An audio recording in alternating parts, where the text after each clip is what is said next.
Do you know the difference between graffiti tagging and street art? Have you ever wondered whether the street art around your area has any meaning? And what about the legal issues coinciding with graffiti? Does it have consequences? Well, we'll be answering all of these questions and more in today's episode of Street Canvas.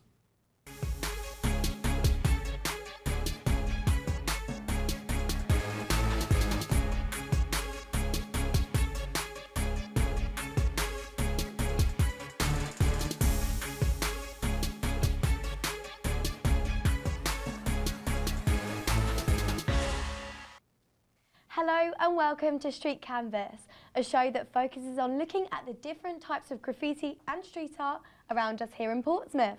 I'm Nicole Inank. And I'm Tom Matthews. Now, just before we get into today's show, I should add that currently being displayed below is our Twitter handle. So today, we want to know, what are your thoughts on graffiti? Be sure to send in your tweets with the hashtag Street Canvas, and we may read out your tweet at the end of the show. But anyway, this is what's coming up on this week's programme. Nicole and I hit the streets of Portsmouth to investigate the different types of graffiti and what meanings they may have behind them. We'll also be taking a look at Play Dead Studios, a conceptual tattoo studio and street art gallery. And finally, we tracked down and talked to some of Portsmouth's biggest names in street art. But first, let's talk about what street art and graffiti are.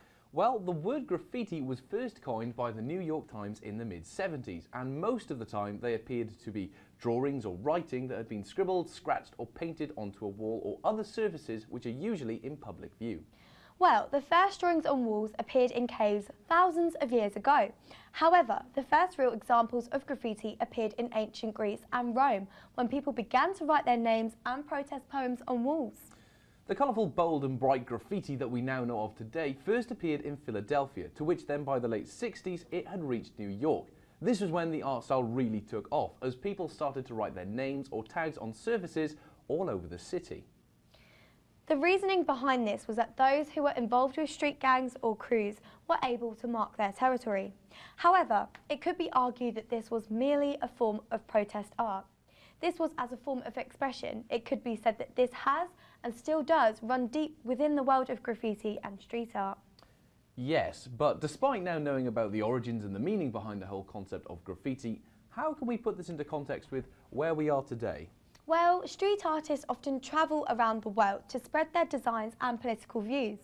And some artists, such as Banksy, have gained cult followings in the media and have managed to get the world's attention. Banksy is arguably one of the most famous, or shall I say infamous, graffiti artists in the world, as he has created some of the most pretty controversial stencil art styles on the wall, such as Brighton, London and even Clacton, although weirdly they chose to paint over the piece in Clacton as the council found it moronic, not seeing the piece's true value. Oh, well, that's strange. And the graffiti artist himself also has a large celebrity following too.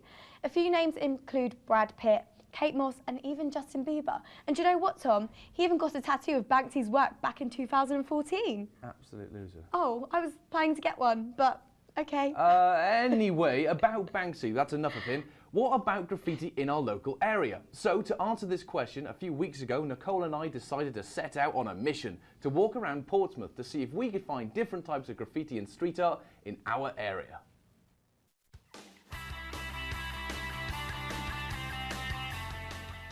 So, we're currently here in a very sunny part of Portsmouth called Fratton, and we're going to be looking at the different types of graffiti and street art that they have here today. So we're going to walk down this alleyway and other areas as such to find out the differences. Well, I'm quite excited. It's going to be an interesting day. Shall we go? Let's go. There's a huge variety of different graffiti types that can include anything from tagging, scratches, to juvenile, or ghost, contentions and stencils. A tag is the most basic writing of an artist's name. It is simply a hand style. Tagging is often the example given when opponents of graffiti refer to any act of hand style graffiti. Why do you think people come along and do this? Well, it could arguably to tag their turf. This is like their area or whatever. So it's just something people choose to do. I guess it's classable as antisocial behaviour. Would you agree? I would very much agree with that statement.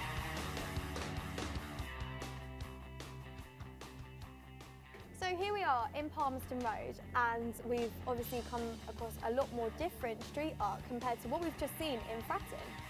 Stencil graffiti is a form of graffiti that makes use of stencils made out of paper, cardboard or other media to create an image or text that is easily reproducible. The process of stenciling involves applying paint across a stencil to form an image on a surface below. Stickers are a quick and easy way to throw a tag quickly. Graffiti writers use the "Hi, my name is" tag. Graffiti artists like stickers because they can take their time on the art in private, then quickly slap them wherever. A throw-up is a little more complicated than a tag, usually having 2 or 3 colours, but not nearly as elaborate as a piece. A throw-up is something that can be done quickly and repeatedly while still identifying the writer. A piece, short for masterpiece, is a graffiti painting much more complex than a tag and having at least 3 colours. Pieces are hard to do illegally because of the time and effort involved, so a good piece will gain a lot of respect for that particular graffiti artist. As graffiti has gotten more respect as a legitimate art form, a lot of pieces have been commissioned. Well, it is very cold at the end of this rather tedious day. Interesting. That's what I meant to say. Yeah, well, you haven't found it that interesting, it seems. It seems that there's a lot of diversity towards this subject, and it's quite interesting to understand. Yeah, and I think there's a lot more to it than just simply street art. And I think on that note, we should probably head back to the studio. Yeah, I think we should too. Let's do that. I'm freezing.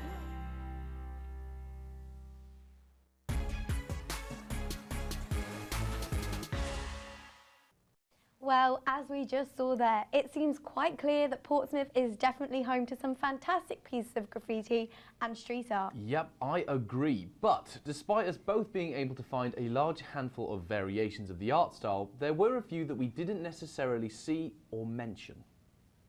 A few that we mentioned during our walk around Portsmouth included tagging, stencils, stickers, throw-up and masterpiece. But there is also ghost, contentious, juvenile and scratches too. A ghost is the mark left after paint or ink has been unsuccessfully buffed. Buffed, of course, meaning when the work is painted over by the authorities.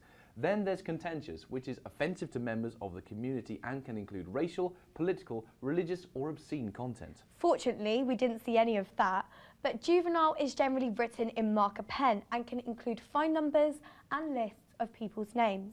Then finally, there's scratches. These are the marks created with the deliberate use of sharp instruments to cut into painted surfaces, including wood, brick and plastic, which requires a lot of effort. I'm seeing that. But another thing we should probably mention as well is that graffiti artists are not interested in profit and that their views can be subjective. This means they differ from street artists who want to attract an audience to their work and maybe gain a profit. Street art is simply visual arts created in public locations outside of the traditional art venues. And just like graffiti, stencil graffiti can be applied to modern street art in a wide variety of techniques. But with all these pieces of artwork being painted across the nation, it does bring up a rather daunting question. Is this all legal? Well, inevitably, Tom, there seems to be some confusion in society when it comes to the term graffiti and street art. In fact, there are 4 separate laws against the act, including the Anti-Social Behaviour Act and the Clean Neighbourhoods and Environment Act. As well as this, there is a Criminal Damage Act and Public Order Act, which are also against the idea of graffiti. But weirdly, it's not as bad as it seems. Nope, not at all. You see, many local councils provide free walls for street artists to express their talent without falling under the illegal category. There's even a very helpful website online called legalwalls.net, which allows you to find out the walls you're allowed to paint on legally all over the world. A few minutes ago, you saw us visit a collection of places throughout Portsmouth that you are definitely allowed to paint on. But it appears that only Fratton Park is the one where you're allowed to paint on legally without permission. Wow, well this is a stark contrast to places like Brighton, which have 5 legal graffiti walls around their town, which I did actually visit this weekend. Right. The main issue that people have with graffiti is the tagging, which again, as we saw earlier, carries a huge antisocial behaviour as an artist stamping their signature onto a property, essentially claiming it as their own, which may reflect signs of gang territory.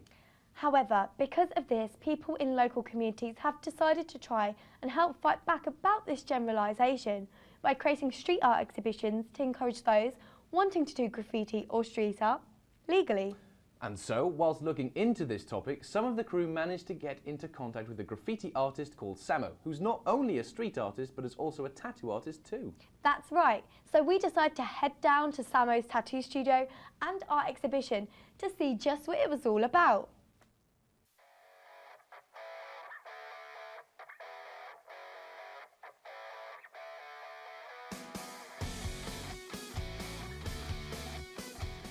My name is Samo and I am the owner of Playdead Studios in Southsea. We are a street art gallery and a conceptual tattoo studio. Playdead Studios to me is has kind of become an art hub in Southsea for all kind of creativity, street art, fine art, tattooing, yeah, all forms of art now really. It started off just kind of wanting to showcase my friends' work that I used to paint with, quite a few local guys, and it kind of just blew up from there really. I was really inspired by so many different people, international artists. I was approached by huge names and big street artists, and it's become quite a big deal. We've kind of had mixed reviews from the council. I haven't heard too much, but I know that there's been some negative comments about street art being vandalism, about it not being accepted on the streets. I'd like to think that kind of the street art community and Playdead here showcasing it, it's kind of showing it off as a fine art rather than vandalism. I think everybody's become quite inspired actually by street art, and we've kind of just attracted a lot of people who are creative to kind of come here, hang out. We kind of have like an open door policy, so anyone who is anyone is more than welcome to just come here and get involved in some way or another, yeah. Definitely the street art scene in Portsmouth has grown like over the last couple of years, and I think having a few bases like this, it opens opportunities for a lot of people. So I think it's just had a really positive impact on the scene, especially in younger people who have now got somewhere to go and artists to look up to. I think you're always going to get kind of tags and throw-ups and swear words everywhere. I think, however, if we continue to keep pushing this real high-end kind of street art, fine art out on the streets, it might inspire people who are doing that to kind of up their game and maybe want to get involved in the street art scene. I guess a lot of it could be down to younger kids, teenagers. I think a lot of people forget sometimes that Portsmouth is actually a really poor city, and it's not a well-educated place. So I think if we can kind of remember that and help those younger people to inspire them and have places and hubs that we can go, come in, do a workshop, you could do this, and actually teach them rather than just say, we don't care, that's going to make a massive difference to the city.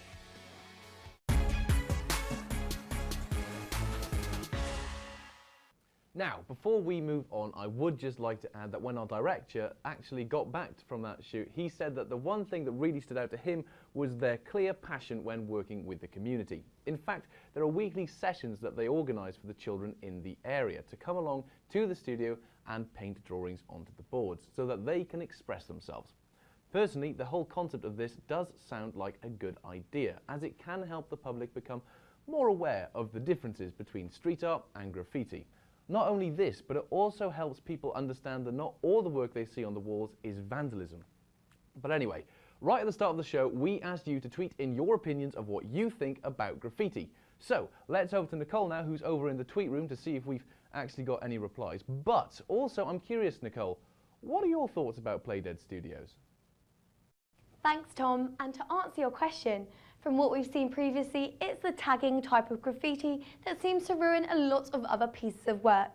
So teaching the appreciation of art to the young really stands out to as a really impactful lesson to many others. I think that Playdead Studios really shows a new point of view about what street art is to and in Portsmouth. And from what we've seen and heard, the community really appreciates Samo and her colleagues. And I hope that this idea of street art becomes a lot more popular in the future. But that's enough of me answering your question, Tom. Let's get on to the exciting bit to see if we've got any tweets from the viewers. to answer our question. Okay, so first off, we have a tweet from Karen Warbis, who has said that, "I like the art style. It brightens up those dull and boring brick walls," which I definitely agree with, Karen. And next up, we have Tammy Williams, who has tweeted in saying that she isn't the biggest fan of street art, but weirdly her granddad likes it. Well, I must say, Tammy, it does seem surprising, but you know what? Actually, 54% of elderly people do like street art. Can you believe it? Also, we have a tweet from Hayley Taylor, who has said that cities are nothing without street artist expression. And I must agree, Hayley. I mean, walking around Portsmouth, I've definitely noticed how Portsmouth has come alive with street art. And finally, the mighty Mohan has tweeted in saying that my personal favourite pieces of graffiti are those with a space or galaxy theme. And not the chocolate bar, lol. Well, that is quite odd, the mighty Mohan. I don't think anyone thought you meant the chocolate bar, but thanks. And thank you all very much for your tweets. It's really interesting to see what everyone's opinions are on such a diverse topic. Don't you think so, Tom?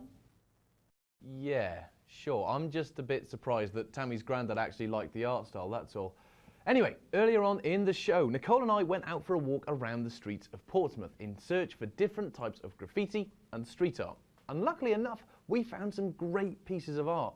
However, just when we had wrapped up and the crew had packed up all the equipment to go home, we heard rumours that some of Portsmouth's best known graffiti and street artists were going to be out that night to work on some more art together. So, very quickly, we managed to get together a skeleton film crew, and this is what happened.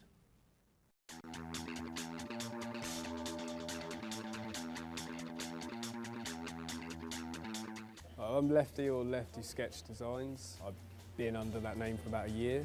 Been painting for about 15 years. Started out just as a standard kid, seeing other people do it and then just wanted to have a go at it. Then just took it from there.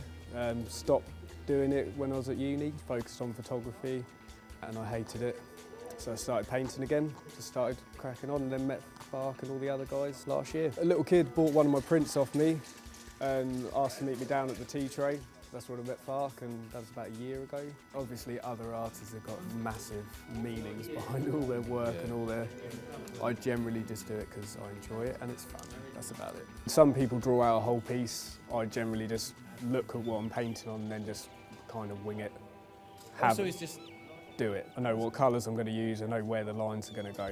Lettering I can't do, like at all. What these guys are doing now, I can't do it. That's sort of classic graffiti lettering. That's kind of what it's called, and then when you do characters, it's kind of moved over a little bit. That's kind of street art, but it's just painting to me. It doesn't matter, you can call me whatever you want, I just enjoy doing it. When you're painting, you get a lot of different views of it.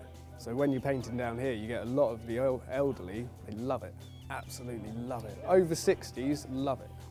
They absolutely love it. No, they think it's brilliant, but we can actually do something with a can, it's colourful and nice, and they enjoy looking at it, and it's better than looking at the derelict wall and buildings. All the tagging that we just take out and keep it clean.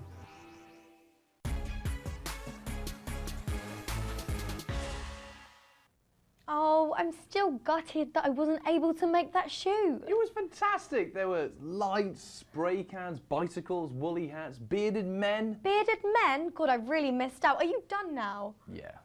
I thought so. So, what is your opinion on the subject matter? Well, I can easily say that I've personally developed a liking towards street art, not only in our area, but as an art form itself, especially after walking around Portsmouth earlier. What about you? Me too. I wish I was that talented, but I completely agree. I think street art may be my favourite form of art now, but just for its amazing colours. Well, this has certainly been a fun topic to explore, and on that note, I think that it's time to end today's show. We would like to say a massive thank you to Samo and the Playdead Studios team, Claire Sambrook, Fark and Lefty. And thank you to you for sticking with us throughout the show. And actually, just before we go, Nicole, do you want to have a guess as to why Lefty is called Lefty? Okay, is it because he's the left wing in politics? No, that's quite a serious answer. No, it's not that one. Okay, well, you've really put me on the spot here. Maybe that his, you know, his left side is his good camera angle? No. No? No, it's... Another guess? I can't think of any more. It's because he's left-handed. Oh, really? But anyway, on that note, We'll see you next time. Until next time, goodbye. Goodbye.